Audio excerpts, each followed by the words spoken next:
ओला TV तंग करने वाली सौतेली माँ की बेटी। एक गांव में सुशीला और स्वामी नाम के पति पत्नी रहते थे। उनकी इकलौती बेटी थी, नाम था ममता। स्वामी लॉरी ड्राइवर का काम करते हुए अपने परिवार की देखभाल करता था। सुशीला घर पे रहकर अपनी बेटी की देखभाल करते हुए उस गांव में अमीरों के घर काम करती थी। ऐसे दिन गुजर रहे थे। एक दिन स्वामी काम पर जा रहा था। सारी तैयारी हो चुकी थी। तभी सुशीला आकर, सुनिए जी, ये काम छोड़ दीजिए। काम छोड़ दूं? छोड़कर क्या करूं? जब आप घर से बाहर जाते हो ना, कब आओगे, कैसे आओगे, ये सोचकर ही बहुत डर लगता है। ये काम करने की क्या जरूरत है? कौन से काम में खतरा नहीं होता? हर काम में कोई ना कोई खतरा होता है। खतरे से डर गए तो काम नहीं कर पाएंगे। तुम बिना मतलब के डरो मत।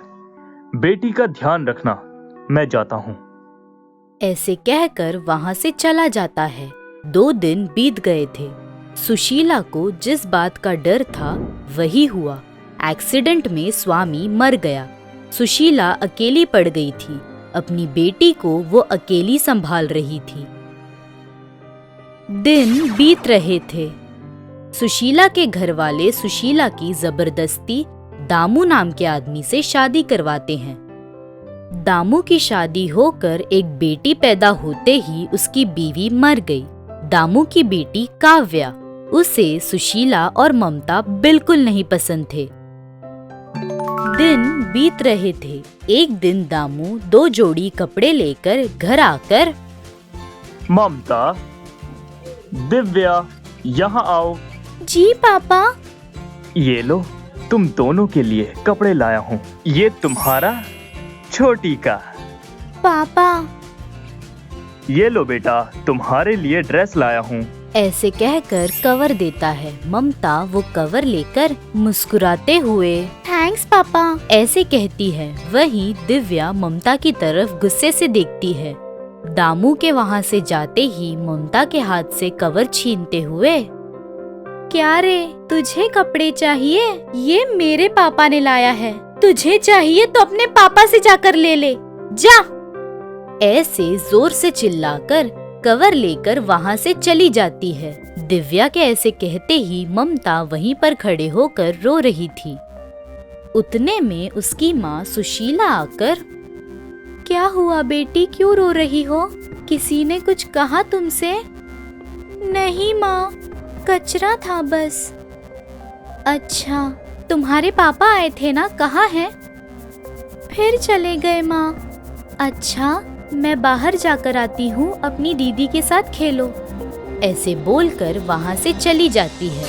सुशीला के जाते ही दिव्या ममता के पास आकर, क्या रे, अपनी माँ को क्या बता रही थी? नहीं, दीदी वीदी बोलेगी तो मार खाएगी। ये मेरा घर है। कहीं से भी आकर मेरे साथ रहेगी तो मैं चुप रहूंगी क्या? अगर यहाँ रहना है तो मेरी बात माननी होगी। जैसा बोलूंगी वैसा करना होगा, समझी? ऐसे बोलती है। तभी ममता सर हिलाकर हाँ कहती है। दिव्या चौंकाने वाली बात कहते हुए, अगर ये बात मेरे पापा को पता चली ना, आधी रात में जब तुम सोओगी ना, तुम्हारे हाथ पैर बांधकर बाहर फेंक दूंगी, समझी? नहीं बोलूंगी।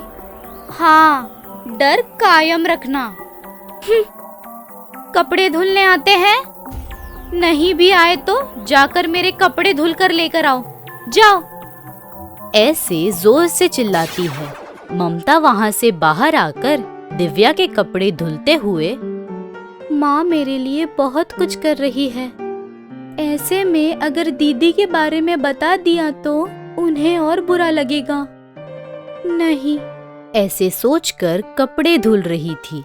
ऐसे दिव्या कितना भी तंग कर ले, ममता अपने आप में बुरा मानकर दिव्या के बताए हुए सारे काम कर रही थी। ऐसे एक दिन दामू अपने बच्चों को बुलाकर, बेटा, आज से 2 दिन के लिए मैं और तुम्हारी माँ बाहर जा रहे हैं। दोनों बिना डरे रहना, ठीक है ना? तुम लोगों को जो भी चाहिए सब लाके रखा है, और भी कुछ चाहिए तो बता देना, ऑर्डर कर दूंगा। 2 ही दिन की तो बात है पापा, आप जाइए। ऐसे हिम्मत से बोलती है। तभी ममता अपनी माँ के पास जाकर, माँ मैं भी चलूंगी आपके साथ, या फिर ये 2 दिन मुझे नानी के घर छोड़ दो, ऐसे कहती है। वो बातें सुनकर सुशीला चौंक जाती है। दिव्या को बहुत गुस्सा आता है। सुशीला अपनी बेटी को पास लेकर, क्यों बेटा, दीदी है ना, डरो मत बिल्कुल, जो चाहिए वो दीदी से मांग लेना, ठीक है बेटा? दिव्या ध्यान रखना। हाँ मैं देख लूंगी, आप जाइए, ऐसे कहकर उन्हें भेज देती है। उनके जाते ही दिव्या ममता के पास आकर सिर पर जोर से मारकर, क्या रे, अपनी माँ के साथ जाएगी? तू चली जाएगी तो घर के काम कौन करेगा? 2 दिन तक मैं जैसे कहूंगी वैसे ही करना होगा तुम्हें। ऐसे हंस रही थी। दिव्या डर रही थी। कहने के अनुसार सारे घर के काम ममता से करवा रही थी। ममता भी चुपचाप से सारे घर के काम कर रही थी। वो दिन बीत गया। दूसरे दिन ममता घर के सारे काम निपटा कर खाना खाने के लिए चावल और सब्जी ले आई थी। तभी दिव्या आकर सब्जी में नमक के डब्बे से सारा नमक डालकर, अब खा, बहुत स्वाद आएगा, नमक खा, ऐसे कहकर बगल में बैठकर देख रही थी। कुछ न कहकर ममता वो नमक से भरा खाना खा रही थी। फिर भी दिव्या रुके बिना उस खाने में थूकती है।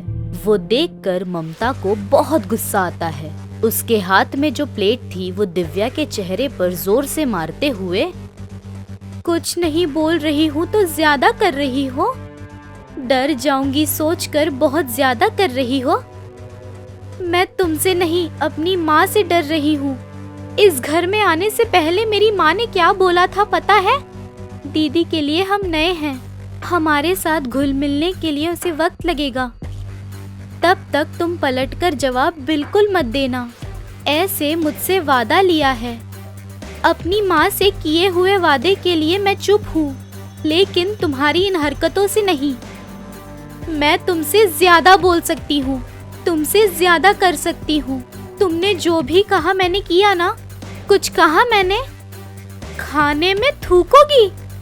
क्या समझ रखा है, तुम्हारा मुंह सिल दूंगी, ऐसे जोर से चिल्लाती है। ममता के चिल्लाने से दिव्या डर के मारे देख रही थी। वही ममता भी दिव्या को गुस्से से देख रही थी।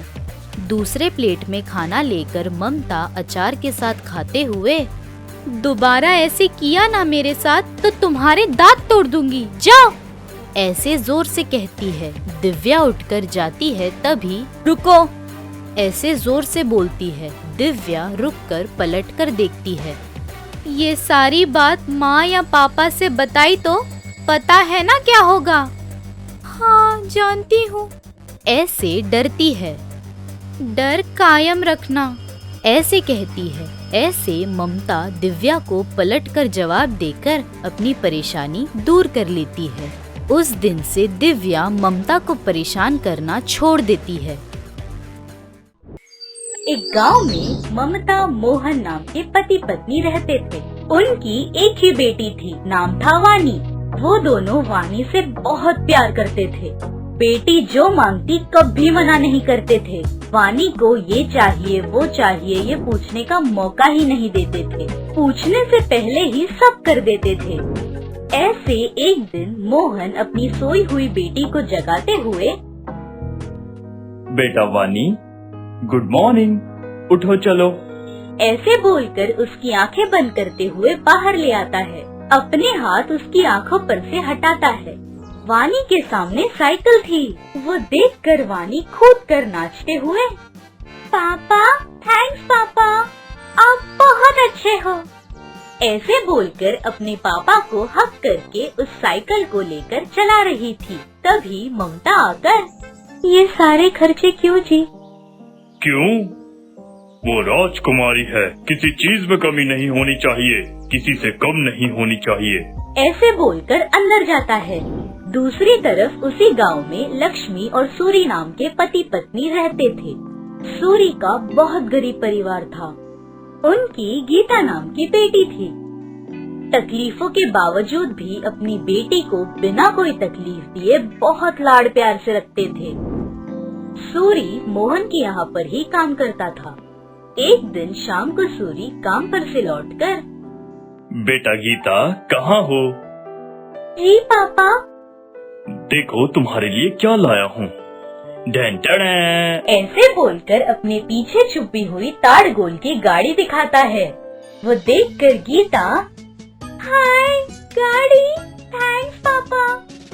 ऐसे बोलकर वो गाड़ी लेकर वहाँ से बाहर जाती है।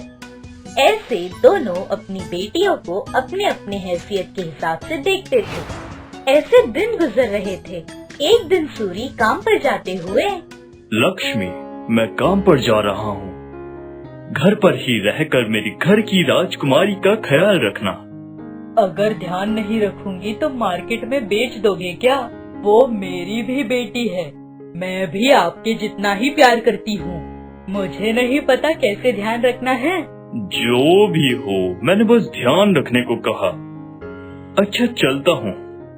शाम को अंधेरा होने से पहले आइए। हाँ, जल्दी आ जाऊंगा। कल मेरी राजकुमारी का जन्मदिन है ना, मार्केट से कपड़े ले आएंगे। अभी कपड़े क्यों जी? फिर से मत कहना, वो मेरे घर की राजकुमारी है।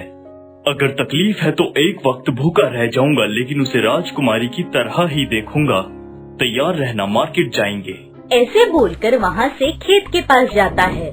मोहन खेत के पास खड़े होकर दूर से आते हुए सूरी को देख, हाँ सूरी आ गए।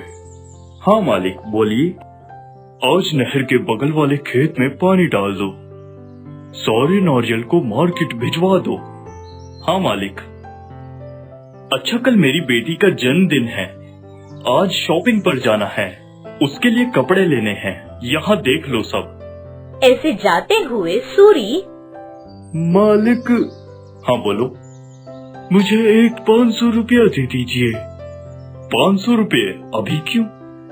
वो कल मेरी बेटी का भी जन्मदिन है, नारियलों के साथ मुझे भी मार्केट जाकर उसके लिए कपड़े लेने हैं, मेरी तनख्वाह में से काट लीजिए। अच्छा ठीक है, ये लो। ऐसे बोलकर 500 रुपये देकर वहाँ से चला जाता है। सूरी सारे काम समाप्त करके दोपहर को घर आता है। लक्ष्मी तैयार थी। आ गए? हाँ, मेरी राजकुमारी कहाँ है? आने बोलो। गीता, चलो चलते हैं। ऐसे बेटी को बुलाती है। गीता आते ही, चलो, नारियल की गाड़ी मार्केट जा रही है, उसमें जाते हैं। ऐसे बोलकर तीनों जाते हैं। दूसरी तरफ मोहन घर पर, और कितनी देर, जल्दी आओ, तपती धूप है बाहर। हम बैलगाड़ी पर थोड़ी ना जा रहे हैं, एसी कार में ही ना, रुकिए। ऐसे बोलकर वानी को अपने साथ ले आकर, चलिए। कहाँ चलें? ये क्या, शॉपिंग कहा था ना? अरे हाँ, लेकिन कौन सी दुकान में चले? गांव में जो बड़ी दुकान है वहाँ चलते हैं। तो फिर चलो। ऐसे बाहर आकर कार लेकर बस्ती आकर एक बड़े से शॉपिंग मॉल में जाकर अपनी बेटी के लिए कपड़े लेकर फिर से घर लौट जाते हैं। सूरी अपनी बीवी बेटी को लेकर बैलगाड़ी पर मार्केट आकर मार्केट में रास्ते पर से कपड़े लेकर घर आते हैं। सुबह होती है। मोहन अपनी बेटी के जन्मदिन पर गांव भर में बहुत ही शानदार करता है। वानी के सभी दोस्तों को बुलाकर बहुत ही शानदार पार्टी रखता है। सब अच्छा ही है, लेकिन बर्थडे केक कहाँ है?